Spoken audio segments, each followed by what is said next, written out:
No to przechodząc już powoli do tej mojej prezentacji, albo w zasadzie prelekcji, to chciałabym zacząć od tego, że tak naprawdę będę się posługiwać dzisiaj definicją sztucznej inteligencji jako tworu, który pozwala na wyciąganie wzorców z danych i wnioskować.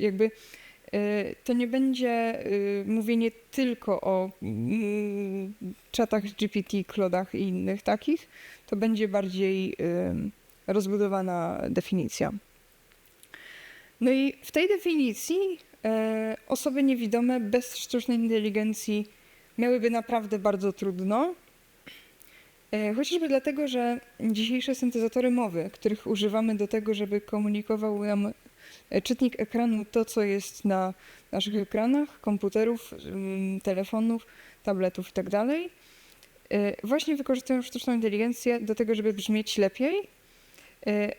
A co za tym idzie? Do tego, żeby móc ich używać szybciej, bo jeżeli syntezator jest wyraźniejszy, to używa się go coraz szybciej. I taki przykład najprostszy, czyli mój osobisty case użytkowania telefonu.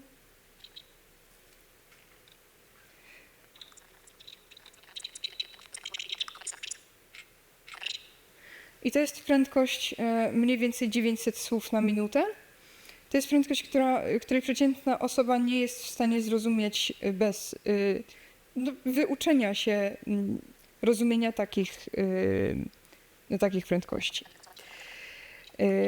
Natomiast historia syntezatorów mowy sięga tak naprawdę 1791 roku, kiedy pan von Kepelen stworzył maszynę mówiącą.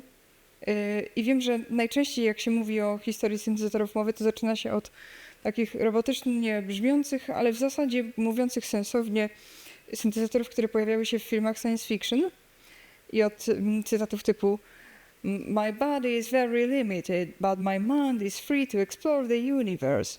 Ale tak naprawdę zaczynało się to od czegoś takiego.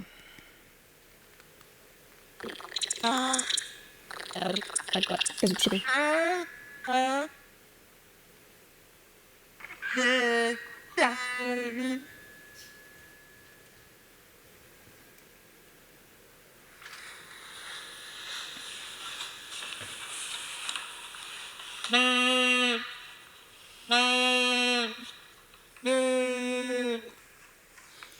To jest nagranie i tych nagrań jest kilka z używania rekonstrukcji tej maszyny von Kepelena i tak w zasadzie można było tam próbować zmusić te zapadki, miechy, jakieś tam mechaniczne części po prostu, z których była ta maszyna poskładana, z setek mechanicznych części, do tego, żeby wydawać pewne konkretne samogłoski, spółgłoski i tak dalej, fonemy generalnie, czyli to, z czego składa się nasza mowa. No i cóż, przyznają Państwo, że brzmi to co najmniej psychodelicznie. Pisałam pracę magisterską i w tej pracy miałam wątek historii syntezatorów mowy. Jak zaczęłam w to się wgryzać, jak zaczęłam słuchać tych nagrań, zaczęło mi się to śnić, że to jest moje dziecko i ono mnie woła. Więc ogólnie nie polecam. Natomiast dzisiaj, właśnie w dzisiejszych czasach mamy syntezatory mowy, które opierają się na sieciach neuronowych, które po nagraniu tak naprawdę już teraz zaledwie kilku minut mowy są w stanie tworzyć bardzo dobrej jakości syntezatory niemal nieodróżnialne od mowy ludzkiej. Niewidome osoby co prawda nie używają takich syntezatorów, ponieważ są one właśnie nieco wolniejsze niż takie brzmiące troszkę bardziej robotycznie, ale są takie rzeczy. I właśnie w ramach tej mojej pracy magisterskiej, którą niedawno broniłam, więc jeszcze pamiętam, robiłam badania na temat tego, czy da się odróżnić syntezator taki bardzo dobry jakościowo od mowy ludzkiej przez taką przeciętną osobę. No i na sporo przebadanych osób zrobiły to wyłącznie 3 osoby na 60 przebadanych osób. a próbek było tylko 6. I było powiedzieć tylko trzeba, czy to jest człowiek, czy sztuczna inteligencja, więc jesteśmy już na takim etapie, gdzie deepfake'i są rzeczą naprawdę bardzo prostą. Naprawdę trudno jest, jeżeli się człowiek nie orientuje w tym, jak te syntezatory brzmią i jakich artefaktów należy szukać w tej mowie, to bardzo trudno jest to odróżnić. Jeżeli Państwo znają Eleven Labs, to nie będę zanudzać, natomiast jeżeli nie, to mogę chwilową próbkę pokazać w sumie. Momencik. I to brzmi...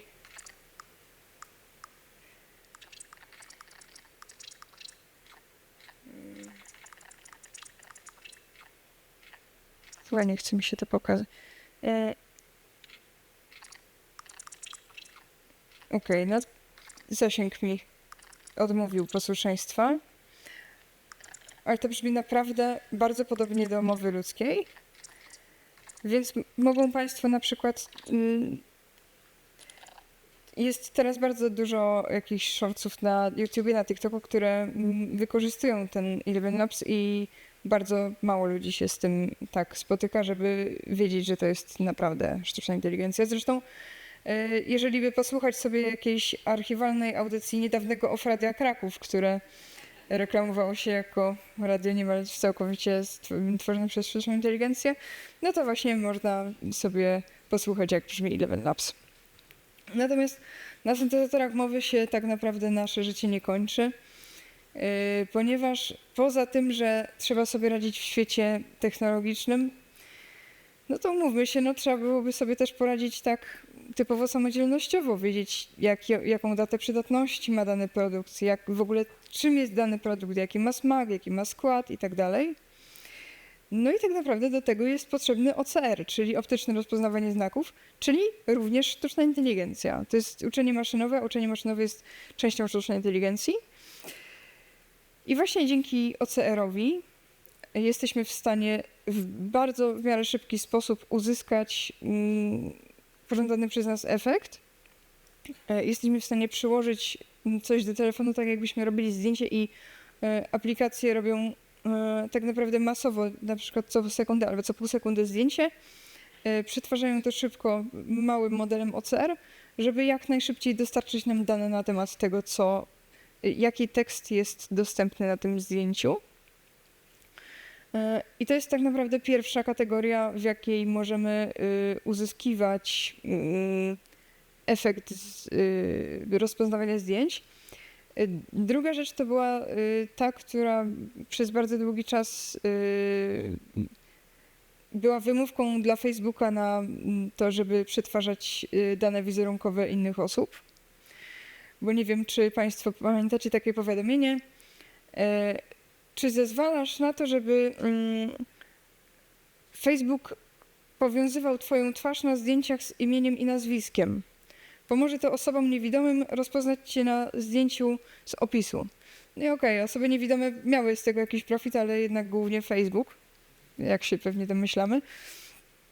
Ponieważ no tak naprawdę te opisy zdjęć wyglądają w stylu na przykład grafika może przedstawiać Anna Kowalska, 5 innych osób, świeże powietrze i tak dalej.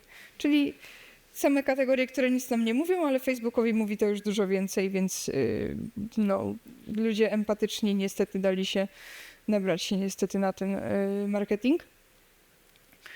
Natomiast teraz, no właśnie niedawno od premiery modułu Vision Chata GPT, dlatego że no, on był jednak pierwszy, mamy możliwość pełnego dowiedzenia się, co jest na danym zdjęciu. I to jest naprawdę krok w bardzo dobrą stronę. To jest możliwość wkroczenia w świat, który zawsze dla nas, osób niewidomych, był całkowicie zamknięty.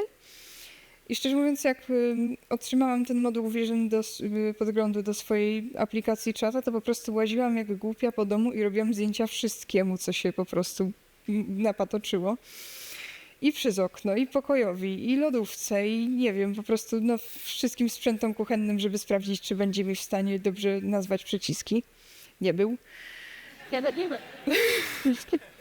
Więc dobrze, że jednak te sprzęty znałam, bo bym sobie poklikała źle. Nie mówiąc o tym, że mój kolega był na takiej konferencji, chcieli sobie zrobić selfie takie firmowe. No i właśnie była tam jego dziewczyna niewidoma z laską w ręce. Wszyscy byli tacy ładnie ubrani w muzeum. Tak to wyglądało szlachetnie. No i jako, że ta laska dla niewidomych czatowi się bardzo nie zgadzała, a ta dziewczyna chciała się dowiedzieć, jak to zdjęcie wyszło, no to stwierdził, że to jest włócznia. Więc takie halucynacje się jeszcze spokojnie zdarzają. Kiedyś miałam jakieś malutkie urządzenie na biurku, a robiłam zdjęcie do kontroli dofinansowania komputera i powiedział mi, że to są papierosy. No i różne takie. Taki najfajniejszy przykład, który podaję, to jest to, że zrobiłam sobie właśnie zdjęcie kiedyś mojej przestrzeni roboczej. No i wiadomo, klawiatura, mikrofon, klawiatura MIDI, komputer, tam jakieś parę innych urządzeń, hub, nie wiem, karta dźwiękowa, dysk. No i z jakiegoś powodu pojawiła się tam myszka. No, domyślamy się dlaczego. Dlatego, że zazwyczaj tam, gdzie jest klawiatura, to tam jest też i myszka. A że nie było, no to sobie dośpiewał. No, więc moduł Vision naprawdę na wiele nam pozwala, ale właśnie to jest to, co też skłoniło mnie do stworzenia tej modyfikacji, o której była mowa podczas mojego przedstawienia, czyli Blind People Helper. Dlaczego? Dlatego, że sztuczna inteligencja bardzo lubi poprawność polityczną i bardzo lubi cenzurować opisy tych zdjęć. Więc tak naprawdę mamy na 2 etapach tą cenzurę, czyli albo zdjęcie w ogóle nie wejdzie w obieg i to jest wtedy, kiedy na przykład właśnie jest jakaś, nie wiem, nagość, przemoc, no takie rzeczy bardziej już niefajne i wtedy to w ogóle nie przejdzie przez ten moduł filtrowania treści. Albo mamy coś, typu na przykład mamy moje zdjęcie w poplamionych spodniach. No i czat mi nie powie, no bo w sumie to będzie mi smutno. Co z tego, że idę na konferencję i chciałabym wyglądać ładnie i w sumie nikt mi nie ma jak pomóc, bo jestem sama w domu. No smutno mi się zrobi, to przecież się odsubskrybuje, a to nie o to chodzi. Więc on mi tego nie powie. No i dlatego zrobiłam tego Blind People Helpera, czyli GPT-sa, który promptuje czata tak, żeby on się poczuł mentalnie zmuszony do tego, żeby mi to powiedzieć. No przecież człowieku, no pomyśl, jak ty mi tego nie powiesz, to kto mi to powie, no? Pan uberzysta, z którym będę jechać, jak on nie zna nawet polskiego? No chłopie, no dlaczego? Co ty robisz w ogóle? No i tak go promptowałam, tak go naciskałam, że w końcu udało mi się to wymusić. Więc sobie z tego korzystam, jak potrzebuję sprawdzić. I teraz właśnie to mi wychodzi lepiej. Natomiast tak zawsze jak to robiłam, to mnie taka łapała troszkę refleksja. No i po co? Co to komu daje, że jest cenzurowany opis zdjęcia? Tak naprawdę kto na tym korzysta i kto na tym traci? No i wydaje mi się, że jedyny podmiot, który na tym traci, to są właśnie osoby niewidome. Bo każdy inny wie, co jest na tym zdjęciu. Więc chyba to jest jakaś dyskryminacja. Więc tak, to mamy omówione. Natomiast kolejnym takim troszkę cieniem wykorzystania sztucznej inteligencji jest prywatność. Jest taka usługa, którą szczerze polecam, nazywa się Be My Eyes. I to jest aplikacja, która łączy wolontariuszy, osoby widzące z potrzebującymi, czyli osobami niewidomymi. Odbywa się to tak, że jako wolontariusz instaluję sobie apkę, wybieram, że chcę być wolontariuszem, podaję sobie języki, w których mówię i czekam na powiadomienie, aż osoba niewidoma będzie prosiła o pomoc, będzie się łączyła, no i jak chcę, to odbieram, jak nie, to nie.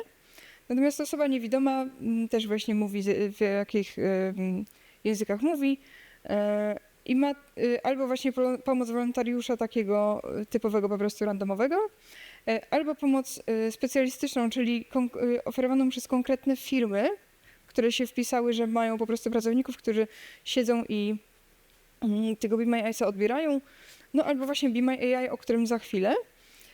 No i właśnie, jeżeli Państwo chcieliby jakkolwiek właśnie tak, chociaż przez chwilę pomóc osobom niewidomym, to właśnie ten Be My Eyes jest bardzo fajną formą.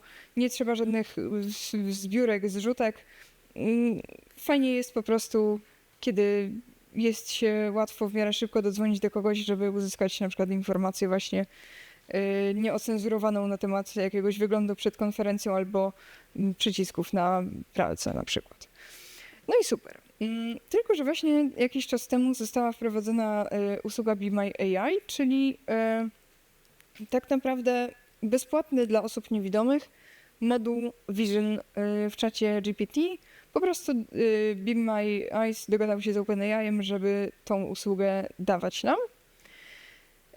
Tylko że polityka prywatności wzbudzała spore kontrowersje, dlatego że w jej postanowieniach było napisane, że osoba, która robi zdjęcie, zgadza się na to, żeby treść tego zdjęcia, pytanie do czata i jakieś tam inne informacje, metadane o tej osobie były przekazywane organizacjom, które na rzecz niewidomych w ich kraju. Czyli no, umówmy się, środowisko niewidomych nie jest duże. Jeżeli dostanie jakieś zdjęcie, w którym nie wyglądam najkorzystniej, ktoś z organizacji, która mnie zna, no to jednak nie jest to najbardziej uspokajająca perspektywa, że to zdjęcie moje krąży wśród osób, które mogą mnie rozpoznać. I tak naprawdę też samo to, że pytamy się czata, może go douczać w pewnym sensie, może na przykład tworzyć mu jakieś perspektywy dotyczące niewidomych, że są na przykład mniej samodzielni niż są naprawdę. Przepraszam, łyczek wody.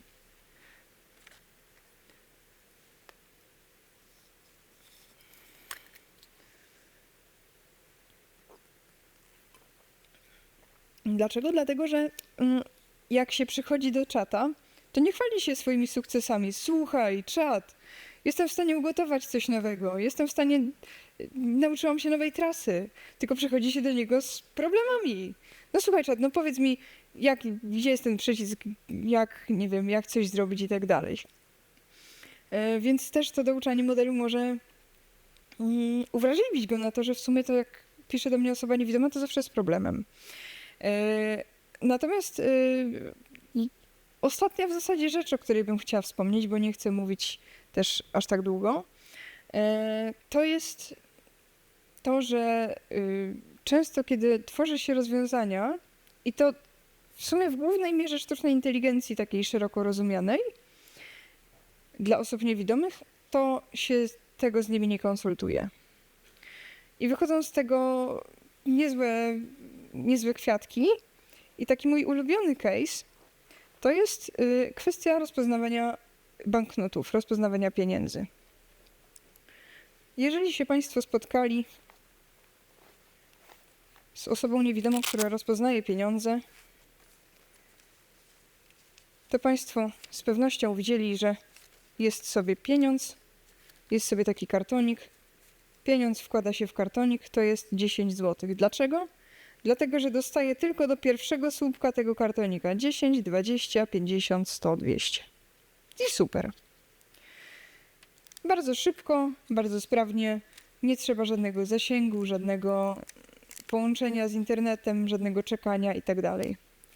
Natomiast jest bardzo fajna aplikacja. Oczywiście mówię to ironicznie. Która została stworzona przez jakąś osobę, jakąś firmę, wiem, że osoba z Polski. Nazywa się to Recognize Banknotes. I zaraz ją Państwu zademonstruję. Momencik dosłownie.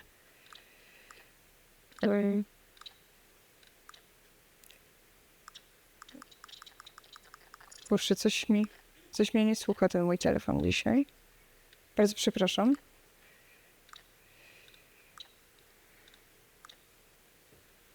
Okej, jest. I teraz, tak jak Państwo słyszą tą moją syntezę, to nagle taki kontrast. Skieruj kamerę na banknot. Biorę ten banknot do ręki. Czekam. 10 złotych. No dobra, powiedział mi w sumie wiele od razu, bo jest dobre światło. Ale czasami to mi się zdarza i 5 sekund na to czekać. No to umówmy się, jak ja mogę sobie wziąć kartonik, mieć odpowiedź po pół sekundy, to naprawdę potrzebuję czekać na skieruj kamerę na banknot. I potem jeszcze czekać na to, aż on to rozpozna. No po co? Po co marnować zasoby? Człowiek mógłby tyle różnych fajnych rozwiązań napisać w tym czasie. To tylko jest jedna rozmowa, tylko jedna kawa. Ja bym od razu odradziła takie coś, no. Także to jest to, co bym chciała przekazać na koniec.